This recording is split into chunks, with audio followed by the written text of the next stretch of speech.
Hey there, little plant pals. It's me from my channel, Allie's Leaf Lab, and today we're having a sunflower spectacular right here in our very own garden. We've got some seeds. Now let's get started. Let's plant some seeds and watch what happens. It's been 2 days since we planted our sunflower seeds, and guess what? We've got sprouts. Look at these adorable little seedlings peeking out from under the soil. The very first thing we see is this tiny little shoot, which will eventually grow up into the center stalk of our sunflower. And then down below, we see all of these little roots, which will anchor our sunflower into the ground and help it absorb water and nutrients so that it can grow big and strong. Over the next few weeks, our sunflower seedlings will continue to grow taller and stronger. And once they start growing taller than me, we can do one of my favorite things, and that is to give them a little fertilizer. This is an all-purpose fertilizer. And to use it, we're going to grab our watering cans and mix it in with water. Then we're going to take it over to our sunflowers and give them a nice drink. We're going to water the soil around the base of our sunflower plants, making sure not to get any water on the leaves or the flowers themselves. Fertilizer helps provide additional nutrients to our plants that they may not find in the soil, helping them grow big and strong. And when we give it to our sunflowers, it helps give them the boost they need to grow those tall stalks and large blooms. And now we just have to sit back and wait and see how much they grow. A couple of weeks have passed and our sunflowers are getting so tall. Can you see how the ends of these branches are starting to curve upward? That's because each one of these branches is topped with a sunflower bud. And as these buds get bigger, they'll eventually burst open into these yellow daisy-like flowers. In the meantime, though, the rest of the sunflower heads will continue to grow too, until eventually there are dozens of buds along each branch. We gonna head over to the patch where we planted our sunflowers a while ago and see how much they've grown. Wow. Look at how tall these sunflowers have gotten. Each one of these long stalks has dozens of buds that will eventually burst open into yellow flowers. But even better, I can see that some of these buds are already open. Look at that. These daisies are so big. In fact, some of these flowers are already drooping down. And you know what that means? That means these sunflowers are practicing heliotropism. They're turning their flower heads to follow the sun as it moves through the sky. The way sunflowers follow the sun is actually called heliotropism, and it's something that these young sunflowers do until they get really big and their flower heads become heavy enough that they can't move anymore. When these sunflowers were young, their flower heads could move because they had flexible stalks connecting them to the rest of the plant. But as the flower heads got bigger, these stalks became stiffer, and once the flowers are fully mature, they become too heavy for the stiff stalks to support. So then the flower heads just face east and stay that way for the rest of their lives. This sunflower is facing east, but let's go over here to this other sunflower and see what it's doing.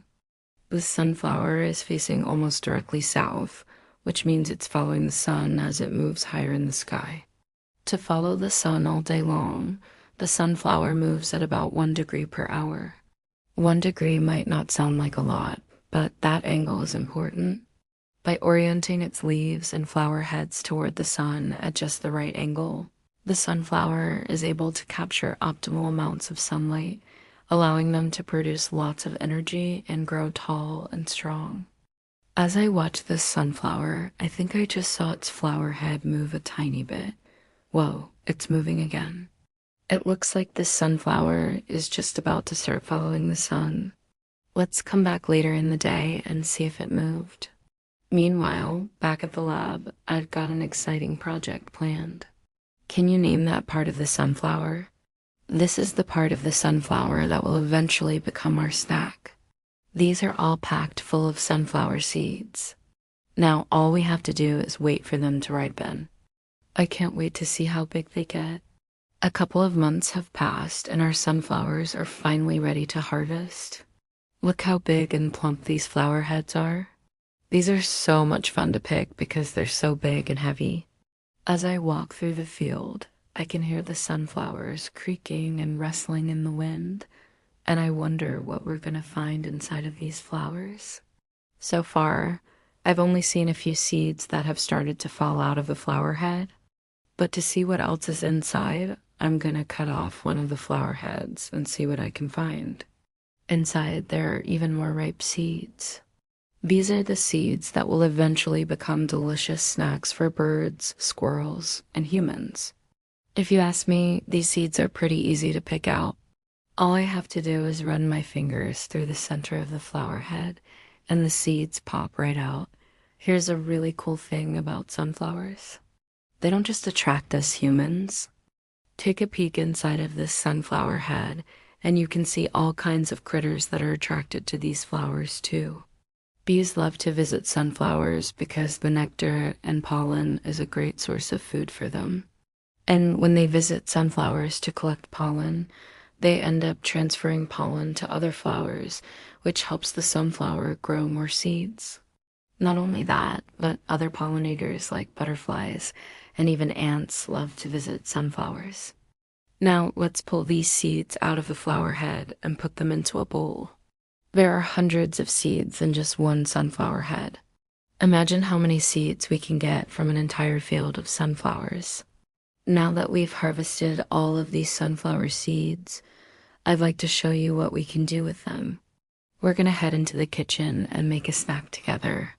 You'll need 2 cups of sunflower seeds, 3 tablespoons of honey, 2 tablespoons of coconut oil, half a teaspoon of salt, and half a teaspoon of cinnamon. First, we're going to combine our sunflower seeds in a large bowl. Next, we're going to microwave the honey and the coconut oil for about 30 seconds. Be careful when you take this off the microwave as it will be very hot. Then slowly pour the honey mixture into the sunflower seeds while you stir everything together. Once it's all mixed in, we're going to spread the seeds onto a baking sheet lined with parchment paper. Then we're going to sprinkle the salt and cinnamon on top. Bake these in an oven at 350 degrees Fahrenheit for about 10 to 15 minutes, stirring halfway through. Once they're finished baking, let's set them on a wire rack to cool down. These honey-rested sunflower seeds are super sweet and delicious and perfect for enjoying while watching a movie or playing a game. While the seeds are cooling down, let's talk about why sunflowers are such a great plant. Not only are they beautiful, but they also attract pollinators and provide food for wildlife. The seeds are a great source of nutrition for both people and animals. Sunflowers are also very versatile. We can eat the seeds raw or roasted, and we can even use the oil from the seeds for cooking or as a biofuel. In some cultures, sunflowers are a symbol of loyalty and happiness. They're often given as gifts to friends and loved ones. I love sunflowers because they always make me smile. Seeing them follow the sun is like a little reminder that joy can be found in the simplest things in life. Thank you so much for joining me today for our Sunflower Spectacular. Don't forget to subscribe to my channel so that you never miss out on any of our leafy adventures.